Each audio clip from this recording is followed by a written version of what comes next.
Hello students, இன்னைக்கு நம்ம பார்க்க போகிற டாபிக் என்ன அப்படின்னா நேஷ்னல் இன்கம், தேசிய வருமானம். தேசிய வருமானங்கிற கான்செப்ட் ரொம்ப ரொம்ப இம்பார்ட்டன்ட். இதில் இருந்து நிறைய சிஇடி கொஷின்ஸ் கேட்டுக்கிறாங்க. ஸோ இந்த நேஷ்னல் இன்கம்னா என்னங்கிறது பார்க்க போகிறோம்.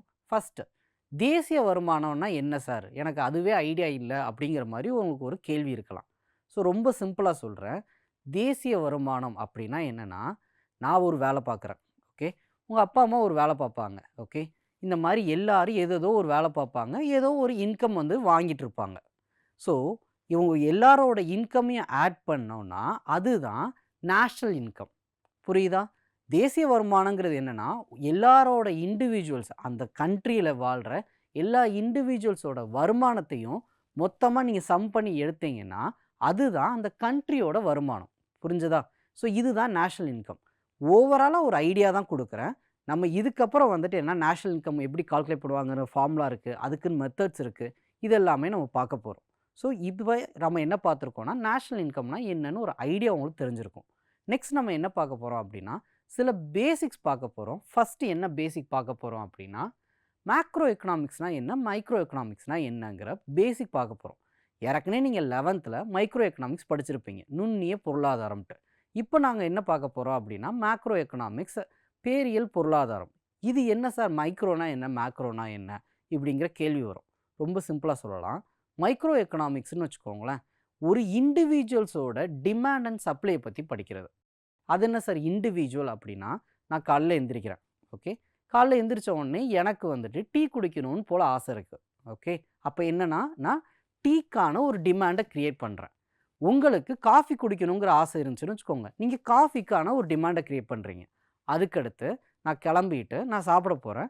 சாப்பிட போகிறப்ப எனக்கு இட்லி வேணும்னு நான் ஒரு டிமாண்டை க்ரியேட் பண்ணுறேன். நீங்கள் வந்துட்டு உங்களுக்கு மேபி தோசை பிடிச்சிருக்கலாம், நீங்கள் தோசை வேணும்னு ஒரு டிமாண்டை க்ரியேட் பண்ணுறீங்க. ஸோ இப்போ நம்ம எல்லாரும் ஒரு இண்டிவிஜுவல், என்னோட தேவைகள் வேறையாக இருக்கும், உங்களோட தேவைகள் வேறையாக இருக்கும். ஓகே, அதே மாதிரி நம்மளோட வேரியிங் தேவைகள் இருக்குது தெரியுமா, ஒருத்தருக்கான வேறு வேறு டிமாண்ட்ஸ் இருக்குதுல்ல, இது எல்லாத்தையும் சப்ளை பண்ணுறதுக்கும் ஒரு செக்டார் இருக்கும். அதுதான் ஃபிம்ஸ். ஸோ இந்த மாதிரி டிஃப்ரெண்ட் டைப்ஸ் ஆஃப் டிமாண்ட்ஸ் இருக்கும், டிஃப்ரெண்ட் சப்ளைஸ் இருக்கும். ஓகே, இந்த மாதிரி இண்டிவிஜுவல்ஸ்க்கான டிமாண்ட்ஸ் அண்ட் சப்ளையை பற்றி பார்க்குறது தான் மைக்ரோ எக்கனாமிக்ஸ். ஸோ இதில் நீங்கள் 11th என்ன படிச்சிருப்பீங்கன்னா, டிமாண்ட் பார்த்துருப்பீங்க, சப்ளை பார்த்துருப்பீங்க. அதுக்கப்புறம் என்ன படிச்சிருப்பீங்க அப்படின்னா, பெர்ஃபெக்ட் காம்படிஷன், இம்பர்ஃபெக்ட் காம்படிஷனுங்கிற மாதிரி நிறையா விஷயம் படிச்சிருப்பீங்க. ஈவன் டிமாண்ட்குள்ளே டிமாண்ட் கர்வ்னா என்னன்னு படிச்சிருப்பீங்க. ஓகே, டிமாண்ட்ஸ், அதுக்கப்புறம் வந்துட்டு சப்ளையில் சப்ளை கர்வ் படிச்சிருப்பீங்க. அதுக்கப்புறம் டிமாண்ட் ஷெட்யூல் படிச்சிருப்பீங்க. ஸோ ஒருத்தரோட இண்டிவிஜுவல்ஸ்க்கு ஏற்ற மாதிரி இந்த டிமாண்ட் மாறிக்கிட்டே இருக்கும். அந்த இண்டிவிஜுவல்ஸோட டிசிஷன் மேக்கிங்கை பற்றி படிக்கிறது தான் மைக்ரோ எக்கனாமிக்ஸ். அப்படின்னா என்னது, அது ஒரு சின்ன புள்ளி. புரியுதா? இந்த மாதிரி ஒருத்தரும் ஒரு சின்ன சின்ன புள்ளிகளாக வந்துட்டு நம்மளோட டிமாண்ட் அண்ட் சப்ளை வந்துட்டு மாறிக்கிட்டே இருக்கும். இப்போ இந்த சின்ன புள்ளியெல்லாம் சேர்ந்து ஒரு பெரும் புள்ளியாக மாறுது. அதுதான் மேக்ரோ எக்கனாமிக்ஸ். மேக்ரோ எக்கனாமிக்ஸ்னால் என்ன அப்படின்னா, ரொம்ப சிம்பிளாக சொல்லணும்னா, அக்ரிகேட் டிமாண்ட், அக்ரிகேட் சப்ளைன்னு சொல்லுவாங்க.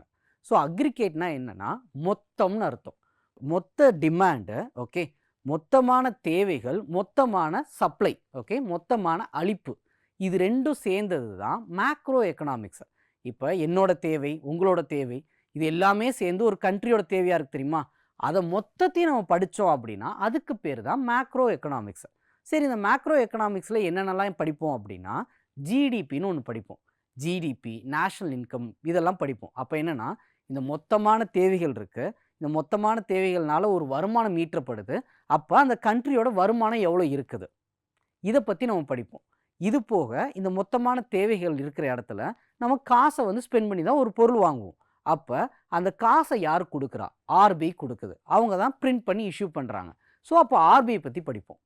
அதுக்கடுத்து இப்போ என்னோட காசு வந்து நான் கொடுத்து வாங்குற ஒரு பொருளை, ஆனால் அதோட மதிப்பு இழக்குதுன்னு வச்சுக்கோங்க, அதுக்கு பேர் தான் பணவீக்கம்னு சொல்லுவோம், இன்ஃப்ளேஷன் சொல்லுவோம்.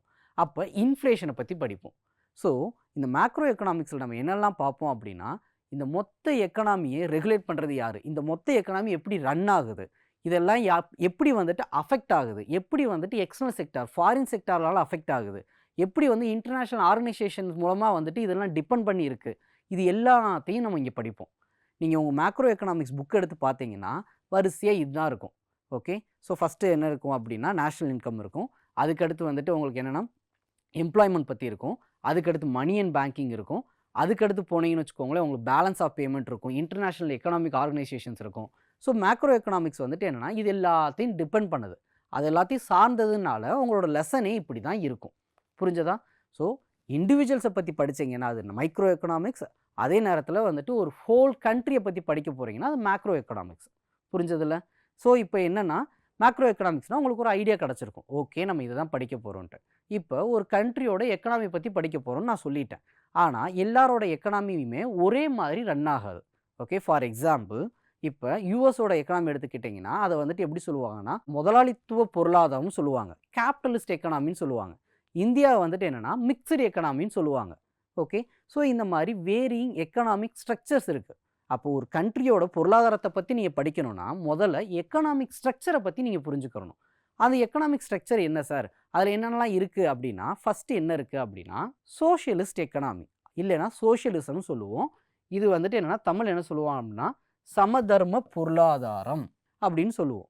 சோஷியலிஸ்ட் எக்கனாமி இது எப்படி இருக்கும் அப்படிங்கிறத நான் சொல்கிறேன். ஒரு கதை மூலமாக உங்களுக்கு சொல்கிறேன். ஒரு ஊர் எடுத்துக்கிறோம், சமத்துவபுரம்னு ஒரு ஊர் எடுத்துக்கலாம். சரியா? இந்த சமத்துவபுரங்கிற ஊரில் என்ன பண்ணுறாங்க அப்படின்னா, ஒரு ஹெட் இருக்கார். அந்த வில்லேஜுக்குன்னு ஒரு ஹெட் இருக்கிறாரு.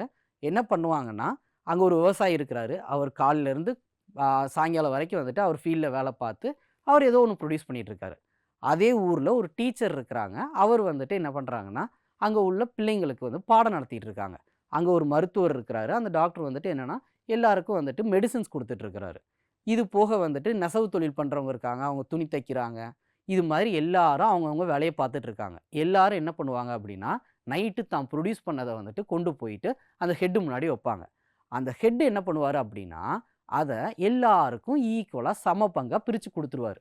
ஃபார் எக்ஸாம்பிள், அந்த விவசாயி வந்துட்டு அந்த டைம் பீரியடில் அன்னைக்கு வந்துட்டு ஒரு 30 கிலோ தக்காளி வந்து ப்ரொடியூஸ் பண்ணியிருக்காருன்னு வச்சுக்கோங்க.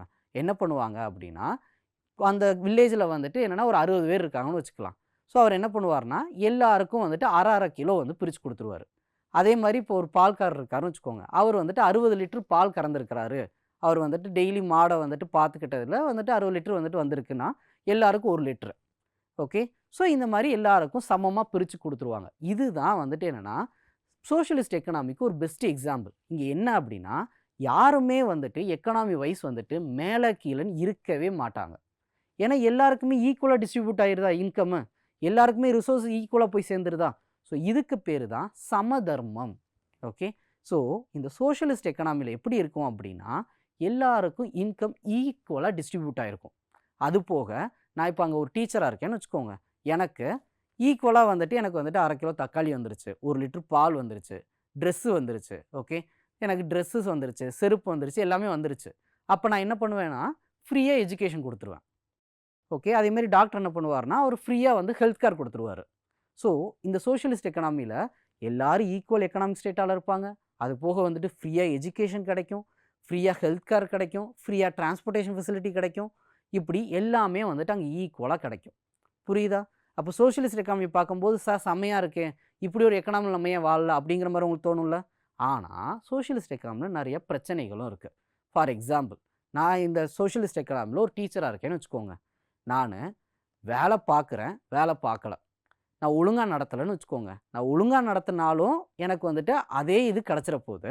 நான் நல்லாவே வேலை பார்க்கலைனாலும் எனக்கு வந்துட்டு அவங்க அந்த எண்ட் ஆஃப் த டே வந்துட்டு எனக்கு பொருளை பிரித்து கொடுத்துட போகிறாங்க. அப்போ நான் எதுக்கு வந்துட்டு கஷ்டப்பட்டு வேலை பார்க்கணும் அப்படின்னு எனக்கு தோணுமா? நான் பெருசாக வந்துட்டு மாங்குன்னு பாடம் நடத்த மாட்டேன். ஓகே, அதே மாதிரி டாக்டரும் வந்துட்டு என்னென்னா, அவர் வந்துட்டு நல்ல ஒரு மெடிசனை கொடுத்து வந்துட்டு எல்லாரையும் காப்பாற்றணும், எல்லாருக்கும் ஒரு சேவை பண்ணணும்னு பண்ண மாட்டார். ஏன்னா எப்படினாலும் எனக்கு வந்துட்டு எல்லாமே கிடச்சிரும். இதுதான் இங்கே பிரச்சனை. சோஷியலிஸ்ட் எக்கனாமியில் என்ன இருக்கும் அப்படின்னா, ஜாப் செக்யூரிட்டின்னு ஒன்று இருக்கும். ஸோ இந்த ஜாப் செக்யூரிட்டின்னு ஒன்று இருக்கிறதுனால எல்லாரும் என்ன பண்ணுவாங்க அப்படின்னா, அதை எக்ஸ்ப்ளாய்ட் பண்ண ஆரம்பிச்சிருவாங்க. எப்படினாலும் எனக்கு வந்துட்டு என்னை யாரும் வேலையை விட்டு தூக்க முடியாது, எப்படினாலும் எனக்கு சம்பளம் வந்துடும், நான் அதனால் எதுக்கு வந்துட்டு உசுரை கொடுத்து வேலை பார்க்கணும், நான் ஏன் கஷ்டப்பட்டு வேலை பார்க்கணும் அப்படின்னு அவங்க வந்துட்டு அவங்களோட வேலையை அவங்க டியூட்டியை ஒழுங்காக பண்ணாமல் போயிடுவாங்க. இது ஒரு நெகட்டிவ். சரியா?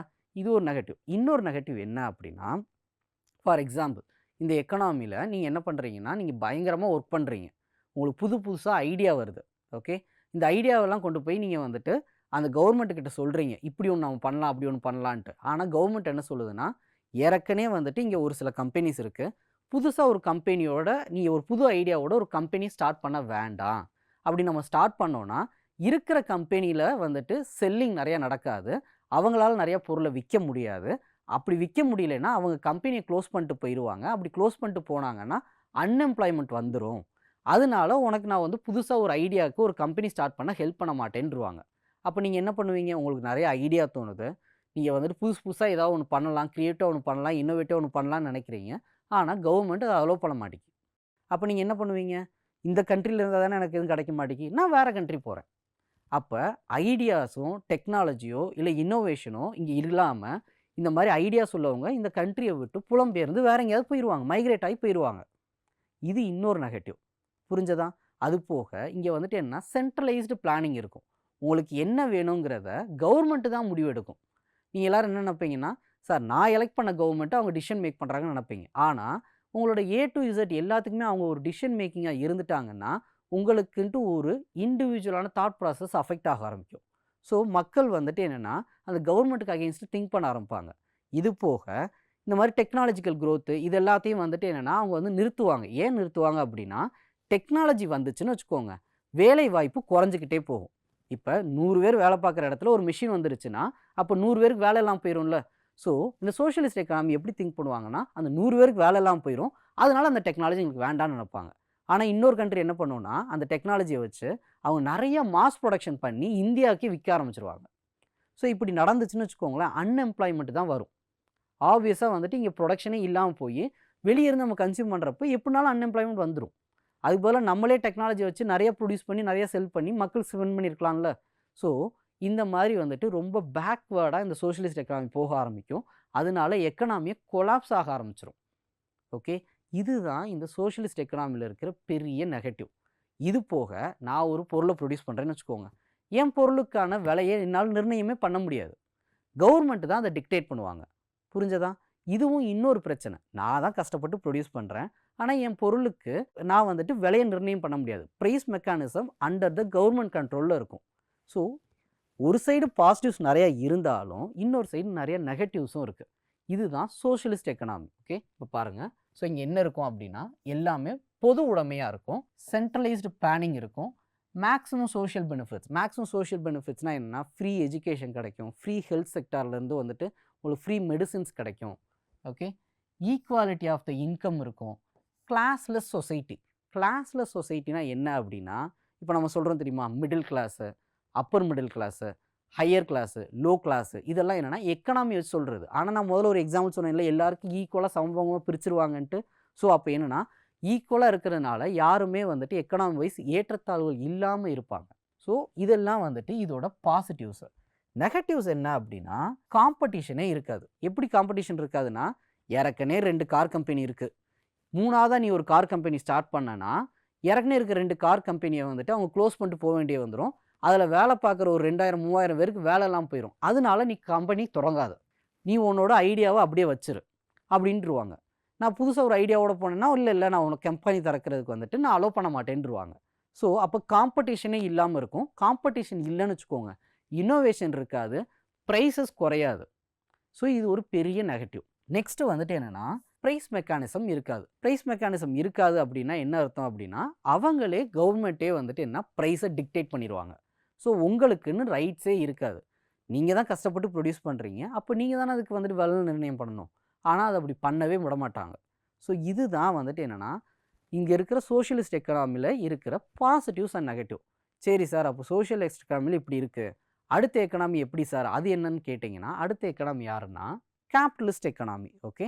இது வந்துட்டு என்னன்னா, முதலாளித்துவ பொருளாதாரம். இதுல நம்ம என்ன பார்க்க போறோம் அப்படின்னா, இது எப்படி இருக்கும் அப்படின்னா, டோட்டலி ஆப்போசிட்டா இருக்க போகுது. எப்படின்னா, அங்க வந்துட்டு என்னது எல்லாமே கவர்ன்மெண்ட் தானே டிசிஷன் மேக்கிங் பண்ணாங்க. ஏ டூ இசட் வந்துட்டு எல்லாமே கவர்ன்மெண்ட் தான் வந்துட்டு முடிவெடுத்தாங்க. இங்க வந்துட்டு அப்படி இருக்காது. இங்க வந்துட்டு என்னன்னா, purely under the private control. நான் ஒரு கம்பெனி ஸ்டார்ட் பண்ணணும்னு நினைக்கிறேன்னா, நான் போய் ஸ்டார்ட் பண்ணுவேன். நான் கம்பெனி ரன் பண்ணிட்டே இருக்கிறேன். எனக்கு வந்து ப்ராஃபிட்டபிளா இல்ல. நான் குளோஸ் பண்ணிட்டு வந்துருவேன்.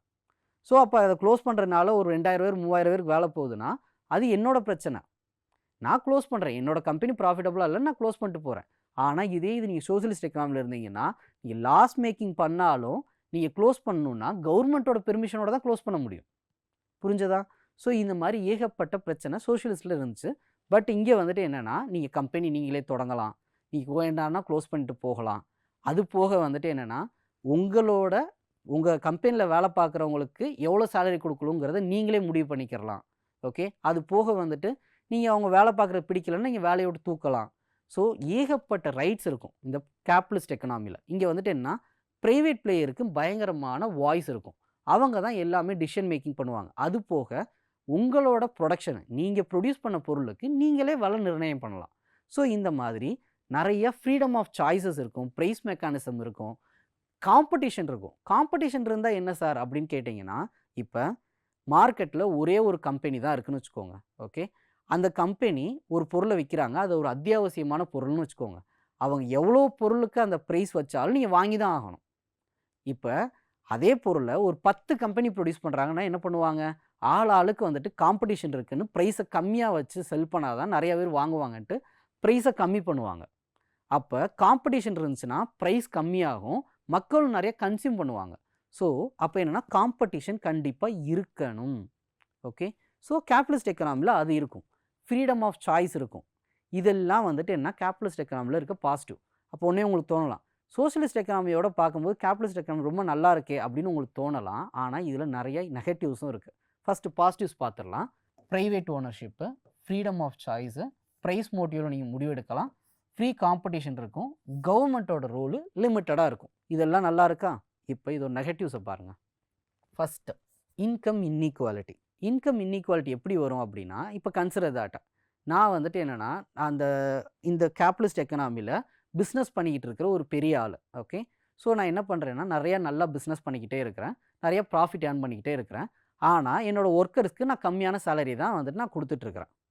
ஓகே, என்னோட ஐடியா என்னென்னா, நான் வந்துட்டு ஒர்க் பண்ணியிருக்கேன், என்னோட ஐடியாவில் அந்த கம்பெனி ஸ்டார்ட் பண்ணியிருக்கிறேன், நான் என் ஒர்க்கர்ஸ்க்கு எவ்வளோ சேலரி கொடுக்குறேங்கிறது என்னோட விஷயம்னு நான் சொல்லிக்கிறேன். ஓகே, இப்போ என்னோட பசங்க இருக்கிறாங்க, அவங்களுக்கு வந்துட்டு நான் என்னென்னா, நிறைய காசு சம்பாதிச்சதுனால நான் குவாலிட்டியான எஜுகேஷன் கொடுக்குறேன், குவாலிட்டியான ஹெல்த் சர்வீஸ் கொடுக்குறேன். ஓகே, அப்படிங்கிறப்ப அவங்களும் எப்படி இருப்பாங்க, நல்லா இன்னோவேட்டிவாக திங்க் பண்ணுறவங்களா இருப்பாங்க, நிறையா க்ரியேட்டிவாக திங்க் பண்ணுறவங்களா இருப்பாங்க. அவங்க இன்னும் ஒரு பெரிய கம்பெனி ஸ்டார்ட் பண்ணலாம். ஓகே, புரியுதா? அப்போ என்னென்னா, இங்கே ஒரு பக்கம் பார்த்தீங்கன்னா, ஏற்கனவே எக்கனாமியில் வந்துட்டு ஹையராக இருக்கிறவங்க இன்னும் நிறையா எக்கனாமிக்கல் சோஷியல் வெல்ஃபேர்ஸை யூஸ் பண்ணிக்கிட்டு, சோஷியல் பெனிஃபிட்ஸை யூஸ் பண்ணிக்கிட்டு அவங்க மேலே போய்க்கிட்டே இருப்பாங்க. ஏன்னா அவங்ககிட்ட காசு இருக்குது. ஸோ எல்லாத்தையும் குவாலிட்டியாக அவங்களால வந்துட்டு ஏர்ன் பண்ணிக்க முடியும். அப்போ என்னென்னா, ஏற்கனவே வந்துட்டு ரிச்சாக இருக்கிறவங்க இன்னும் ரிச் ஆக முடியும். ஆனால் புவராக இருக்கிறவங்களுக்கு வந்துட்டு என்ன ஆகும் அப்படின்னா, அவங்களுக்கு குவாலிட்டியான ஹெல்த் சர்வீஸ் கிடைக்காது, குவாலிட்டியான எஜுகேஷன் கிடைக்காது. ஸோ அவங்க என்னென்னா, இன்னமும் ஏழ்மை நிலைக்கு போய்க்கிட்டே இருப்பாங்க. சிவாஜி படத்தில் ஒரு டைலாக் வரும், rich get richer, poor get புவரர்ன்ட்டு. அதே மாதிரி தான் இங்கே நடக்கும். கேபிட்டலிஸ்ட் எக்கனாமியில் இது ஒரு பெரிய நெகட்டிவ். என்னென்னா, இங்கே பொருள் இருக்கிறவங்க, காசு இருக்கிறவங்க இன்னும் மென்மேலும் வளர்ந்துக்கிட்டே போக முடியும், காசு இல்லாதவங்க இன்னும் கீழே போய்க்கிட்டே இருப்பாங்க. இது ஒரு பெரிய நெகட்டிவ். இதை தான் என்னென்னா இன்கம் இன்இக்வாலிட்டின்னு சொல்லுவாங்க. அடுத்து என்னென்னா, எக்ஸ்ப்ளாய்டேஷன் ஆஃப் த ஒர்க்கர். இங்கே என்ன நடக்கும் அப்படின்னா, நல்லா யோசிச்சு பாருங்கள், நான் தான் வந்துட்டு என்னோடய ஒர்க்கருக்கு சேலரி கொடுக்குறத முடிவு பண்ண போகிறேன். என் இஷ்டத்துக்கு நான் சேலரி கொடுப்பேன், நான் எவ்வளோ கம்மியானாலும் கொடுக்கலாம். அப்போ என்னென்னா, அது போக நான் அவங்கள 12 மணி நேரம் 14 மணி நேரம் கூட வேலை பார்க்க வைக்க முடியும். எனக்கு ப்ராஃபிட் வேணும், நான் அதுக்கு வேலை பார்க்க சொல்லுவேன். அப்படி நீ வேலை பார்க்கலையா, உன்னை வேலையை விட்டு தூக்கிட்டு நான் அடுத்த வேலைக்கு வச்சுக்கிடுவேன். என் இஷ்டத்துக்கு யாரானாலும் வேலையை விட்டு தூக்க முடியும். ஸோ அதுக்கு பேர் தான் லே ஆஃப்னு சொல்லுவாங்க. ஸோ இது வந்துட்டு பெரிய ஒரு நெகட்டிவ். ஸோ இதனால் அன்எம்ப்ளாய்மெண்ட் நிறையா க்ரியேட் ஆகும். அடுத்து என்ன அப்படின்னா, பியூராக ப்ராஃபிட் மோட்டிவில் ரன் பண்ணுவாங்க, வெல்ஃபேர் மோட்டிவே இருக்காது.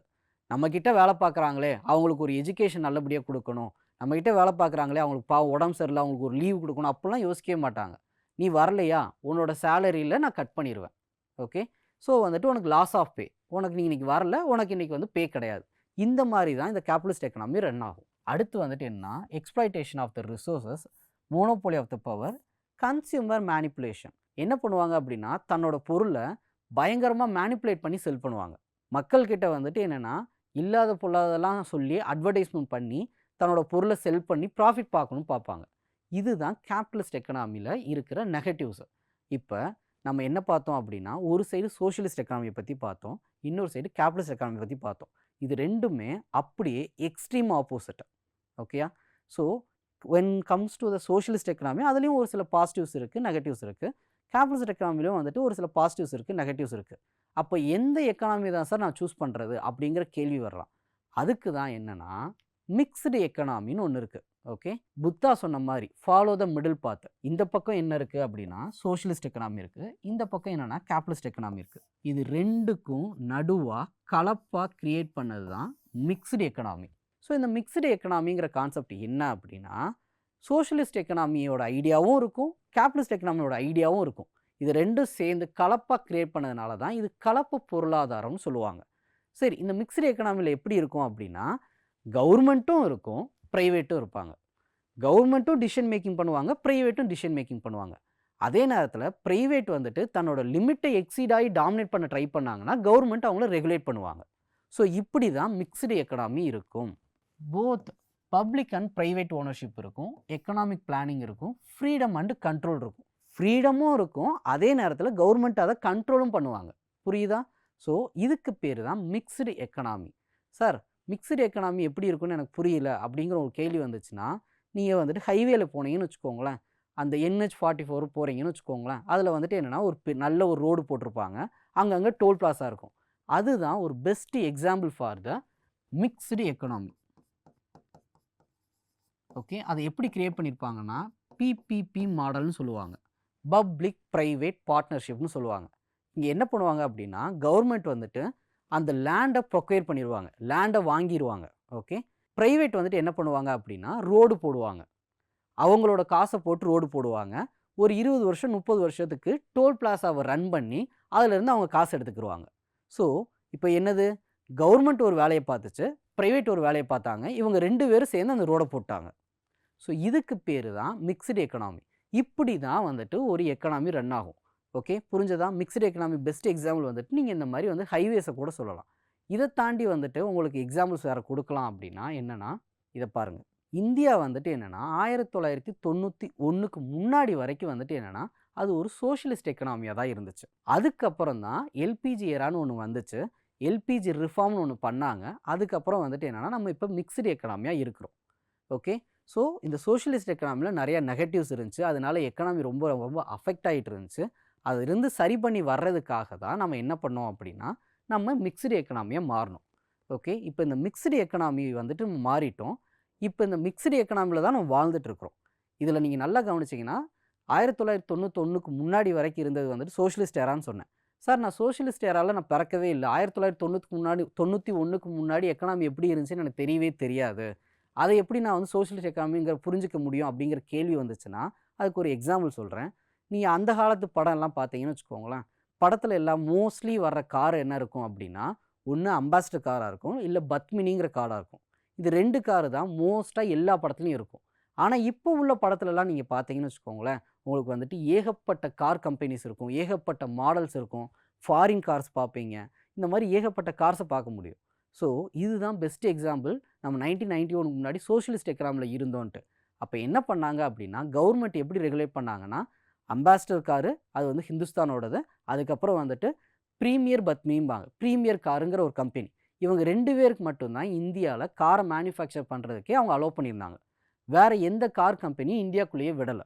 ஏன் அப்படி வச்சுருந்தாங்கன்னா வேறு நிறைய கார் கம்பெனி வந்துருச்சுன்னா என்ன ஆகும் அப்படின்னா இந்த கார் கம்பெனியும் வந்துட்டு செல்லிங் குறைஞ்சிரும், செல்லிங் குறைஞ்சிச்சுன்னா அன்எம்ப்ளாய்மெண்ட் வந்துடும், அன்எம்ப்ளாய்மெண்ட் வந்துச்சுன்னா மக்கள் அஃபெக்ட் ஆயிடுவாங்க அப்படின்னு சொல்லிட்டு 2 கார் கம்பெனியை மட்டும்தான் இந்தியாவில் அலோவ் பண்ணியிருந்தாங்க.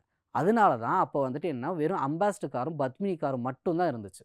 புரியுதா? அப்போ வந்துட்டு எப்படி 1991க்கு முன்னாடி வரைக்கும் வந்து நம்ம சோஷியலிஸ்ட் எக்கனாமி இருந்தோம். புரியுதா? இப்போ வந்துட்டு பார்த்தீங்கன்னா ஏகப்பட்ட கார்ஸ் வந்துருச்சு. ஏன்னா அதுக்கப்புறம் நம்ம மிக்ஸ்டு எக்கனாமி மாறிட்டோம், ப்ரைவேட் கம்பெனிஸ் இங்கே வர ஆரம்பிச்சிருச்சு. ஃபார் எக்ஸாம்பிள் சென்னையில் ஏகப்பட்ட கார் கம்பெனிஸ் இருக்குது. ஓகே, ஸோ இந்த மாதிரி 2 பேருமே இருக்காங்க. அடுத்து இன்னொரு எக்ஸாம்பிள் பார்க்கணுன்னா என்னென்னா இதில் 2 பேருமே இருப்பாங்க. ஓகே, இப்போ ஃபார் எக்ஸாம்பிள் டெலிகாம் செக்டார் எடுத்துக்கிட்டோன்னா BSNL government company, Jio private company. So இந்த மாதிரி 2 பேருமே எக்கனாமியில் இருப்பாங்க. புரிஞ்சதா? ஸோ அதே நேரத்தில் ப்ரைவேட் வந்துட்டு ஓவராக வந்துட்டு டாமினேட் பண்ண ஆரம்பிக்கிறாங்க அப்படின்னா அவங்கள கண்ட்ரோல் பண்ணுறதுக்கு ஒரு சில ஆக்ட்ஸ் இருக்கும், அதை வச்சு அவங்கள ரெகுலேட் பண்ணுவாங்க. ஸோ இதுதான் மிக்ஸ்டு எக்கனாமிங்கிறது. ஸோ மிக்ஸ்டு எக்கனாமிங்கிறது என்ன அப்படின்னா 2 சைடில் இருக்கின்ற பாசிட்டிவ்ஸையுமே வச்சு கிரியேட் பண்ண தான் இந்த மிக்ஸ்டு எக்கனாமி. இப்போ இந்தியா மிக்ஸ்டு எக்கனாமியாக தான் இருக்குது. இதை மறந்துடாதீங்க, இது கேள்வியாக கேட்கலாம். அதுவும் எப்போ மாறுச்சு அப்படின்னு கேட்டாங்கன்னா இது 1991 எல்பிஜி ஏரால வந்துச்சுன்ட்டு. இந்த எல்பிஜியை பற்றி நம்ம தனியாக ஒரு கிளாஸில் பார்க்கலாம். ஓகே, நெக்ஸ்ட் நம்ம என்ன பார்க்க போகிறோம் அப்படின்னா sectors of the economy. Okay, circular income ஃப்ளோங்கிறத பற்றி படிக்க போகிறோம். சர்க்குலர் இன்கம் ஃப்ளோ அப்படிங்கிறது என்ன அப்படிங்கிறத புரிஞ்சுக்குவோம். அதில் வந்துட்டு என்னென்னா மொத்தம் 3 இருக்குது. 2 sector model, 3 sector model and 4 sector மாடல்ட்டு மொத்தம் வந்துட்டு 3 இருக்குது. ஃபஸ்ட்டு 2 செக்டார் மாடல் எக்கனாமி அப்படின்னா என்னங்கிறத பார்க்கலாம். இப்போ வந்துட்டு ஹவுஸ் ஹோல்ட்ஸ் இருக்குது. ஓகே, ஹவுஸ் ஹோல்ட்ஸ்னால் ஒன்றும் கிடையாது. நீங்கள் நான் எல்லோரும் வந்துட்டு ஒரு வீட்டில் வாழ்ந்துட்டுருக்குறோம். சரியா, ஒரு வில்லேஜ் இருக்குது. ஸோ அந்த வில்லேஜில் நீங்கள் நான் எல்லோரும் வந்துட்டு அவங்கவுங்க வீட்டில் வாழ்ந்துட்டுருக்குறோம். ஓகேயா, இதுக்கு பேர் தான் ஹவுஸ் ஹோல்டு. இது ஒரு எக்கனாமியில் ஒரு பாகம். சரிங்களா, இப்போ இந்த எக்கனாமியில் நம்ம இருக்கிறோம், இந்த வில்லேஜில் நம்ம வாழ்ந்துட்டுருக்குறோம். இப்போ எல்லாருக்கும் வந்துட்டு என்னென்னா டெய்லி காலையில் டீ குடிக்கணும்னு தோணுது. ஓகே, டெய்லி வீட்டில் டீ போட்டு தரமாட்டிக்கிறாங்க. ஆனால் எல்லாருக்கும் வந்துட்டு டீ குடிக்கணும்னு தோணுது. டெய்லி வீட்டில் டீ போட்டு தர்றது இல்லைங்கிற மாதிரி இருக்குது. நீங்கள் எதாவது பார்த்துக்கிட்டே இருக்கிறீங்க. ஓகே, எல்லாருக்கும் இந்த வில்லேஜில் டீங்கிற ஒரு தேவை இருக்குதுன்னு புரிஞ்சுக்கிட்டீங்க. ஸோ என்ன முடிவு பண்ணுறீங்கன்னா, நம்ம ஏன் ஒரு டீ கடை போடக்கூடாதுன்னு முடிவு பண்ணுறீங்க. இப்போ நல்லா கவனிச்சு பாருங்கள். இவ்வளோ நாள் நீங்கள் வந்துட்டு ஒரு ஹவுஸ் ஹோல்டாக இருந்தீங்க. இப்போ நீங்கள் ஒரு ஃபிம்மை க்ரியேட் பண்ணுறீங்க. புரியுதா? அப்போ என்னென்னா இவ்வளோ நாளாக நீங்கள் வந்துட்டு ஒரு வீட்டில் ஒரு ஆளாக இருந்து இப்போ நீங்கள் ஒரு ஃபிம்மை க்ரியேட் பண்ணுறீங்க, ஒரு டீ கடை போடுறீங்க. ஓகே, ஸோ இப்போ நீங்கள் ஒரு ஃபிம்மை க்ரியேட் பண்ணுறீங்கல்ல, இதுதான் 2 செக்டார் மாடல். ஓகே, இப்போ நான் வந்துட்டு ஒரு டீ கடை போடணும்னு முடிவு பண்ணிட்டீங்க. நீங்கள் என்ன பண்ணுவீங்க? டீ கடை போடணும்னா ஃபஸ்ட்டு வந்துட்டு அதை வந்துட்டு வைக்கிறதுக்கு ஒரு இடம் தேவை.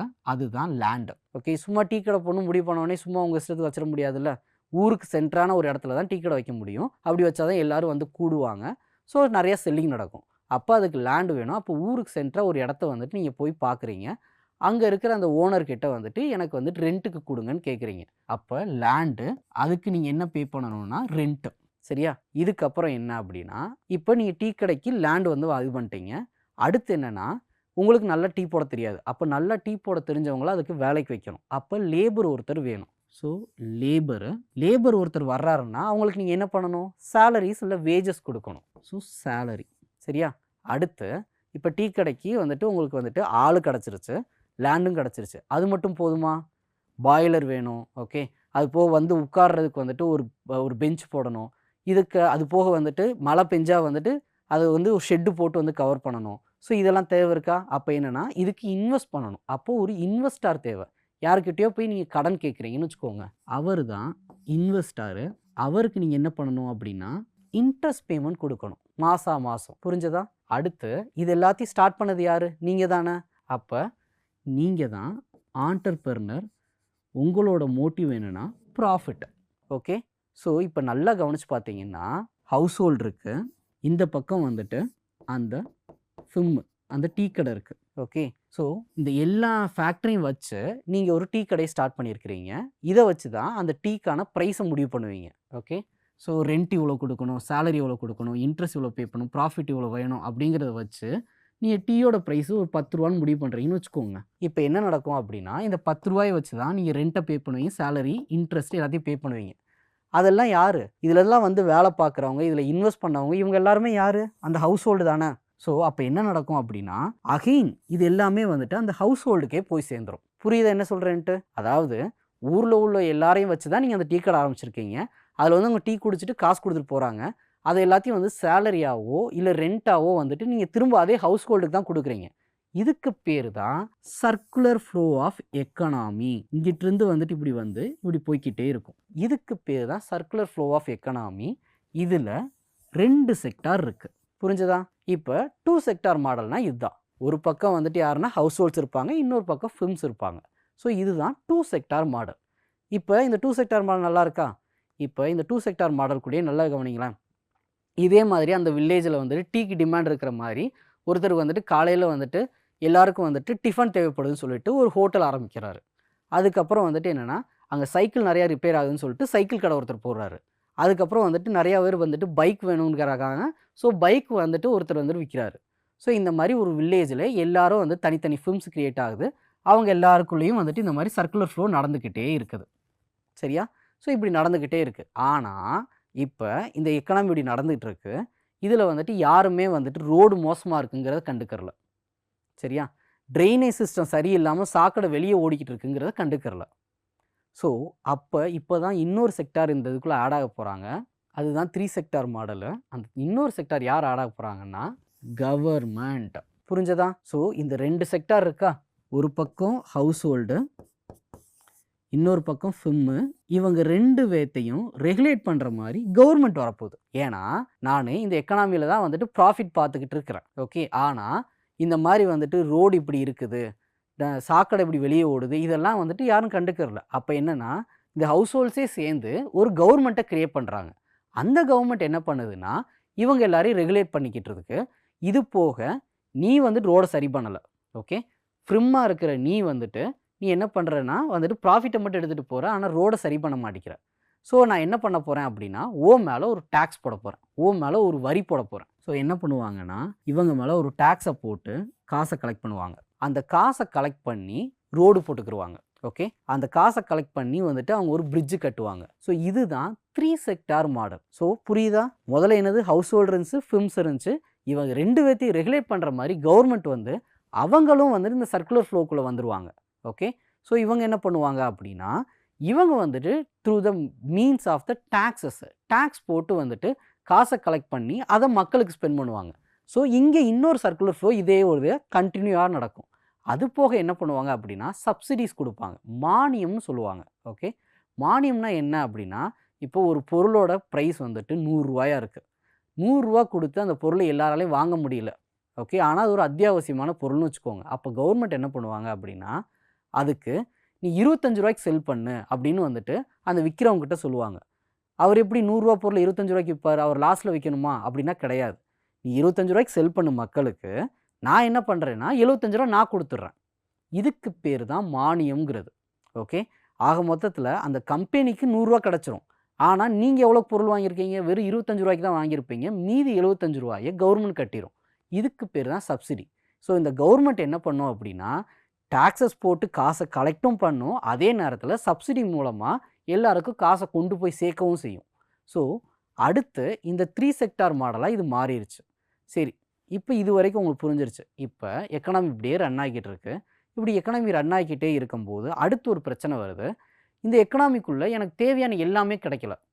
சரி, இட்லி கடை இருக்குது, ஹோட்டல்ஸ் இருக்குது, இன்னும் டீ கடை இருக்குது, அதுக்கப்புறம் வந்து பைக் கடை இருக்குது, சைக்கிள் கடை இருக்குது, எல்லாமே இருக்குது. எனக்கு இப்போ கார் வேணும்னு தேவை இருக்குது. ஆனால் என் எக்கனாமிக்குள்ளே கார் இல்லை, என் வில்லேஜுக்குள்ளே கார் கம்பெனி இல்லை. அப்போ நான் என்ன பண்ணுவேன்? பக்கத்து வில்லேஜ்லேருந்து காரை வாங்கிட்டு வருவேனா? ஸோ அதுதான் வந்துட்டு என்னென்னா எக்ஸ்டர்னல் செக்டார் 4 செக்டார் மாடல். அடுத்து நம்ம பார்க்க போகிறது என்ன அப்படின்னா எக்ஸ்டர்னல் செக்டார் வரப்போகுது. ஸோ இது வரைக்கும் நம்ம யாரை பார்த்தோம்? ஹவுஸ் ஹோல்டு இருந்தாங்க, ஃபிம் இருந்தாங்க, கவர்மெண்ட் இருந்தாங்க. இப்போ 4th வரப்போகிறது யார் அப்படின்னா எக்ஸ்டர்னல் செக்டார். என்னோட தேவைகள் அதிகமாகிக்கிட்டே இருக்குது. அந்த தேவைகளை பூர்த்தி பண்ணுறதுக்கு இந்த கண்ட்ரிக்குள்ளே வந்துட்டு பாசிபிலிட்டிஸ் இல்லை. அப்போ நான் வேறு ஒரு கண்ட்ரிலேருந்து ஒரு பொருளை வாங்குகிறேன். அது போக வேறு ஒரு கண்ட்ரிக்கு நிறைய டிமாண்ட் இருக்குது, என்கிட்ட அந்த பொருள் அதிகமாக இருக்குது, நான் இங்கேருந்து அவங்களுக்கு செல் பண்ணுறேன். புரியுதா? இப்போ இது என்ன நடக்குதுன்ட்டு இம்போர்ட் அண்ட் எக்ஸ்போர்ட் நடக்கும். அதுதான் 4th sector of the economy. அதுதான் வந்துட்டு external sector or foreign players. So இந்த எக்ஸ்டர்னல் செக்டாரில் என்ன நடக்கும் அப்படின்னா ஏற்றுமதி, இறக்குமதி, இது 2ம் நடக்கும். ஓகே, இதுதான் 4 sector model of circular flow of income. புரிஞ்சதா? ஸோ இத்தனை பிளேயர்ஸும் இருப்பாங்க. இதுதான் 4 செக்டார் மாடல். ஸோ நம்ம இது வரைக்கும் என்ன பார்த்துருக்கோம் அப்படின்னா பேசிக்காக வந்துட்டு என்னென்னா மேக்ரோனா என்ன, மைக்ரோ எக்கனாமிக்ஸ்னால் என்னென்னு பார்த்தோம். அதுக்கடுத்து எக்கனாமிக் ஸ்ட்ரக்சர் பார்த்தோம். அதுக்கடுத்து வந்துட்டு எக்கனாமிக் மாடல்ஸ் பார்த்தோம். ஓகே, ஸோ ஃபஸ்ட்டு 2 செக்டாரு, அடுத்து 3 செக்டாரு, அடுத்து 4 செக்டார் மாடல் பார்த்தாச்சு. அடுத்து நம்ம என்ன பார்க்க போகிறோம் அப்படின்னா இதுக்கப்புறம் தான் நம்ம மெயினான டாபிக் போக போகிறோம், ஜிடிபி. ஓகே, மொத்த உள்நாட்டு உற்பத்தி, இதை பற்றி படிக்க போகிறோம். இது ரொம்ப இம்பார்ட்டன்ட் ஃபார் சியூஇடி. தேங்க்யூ.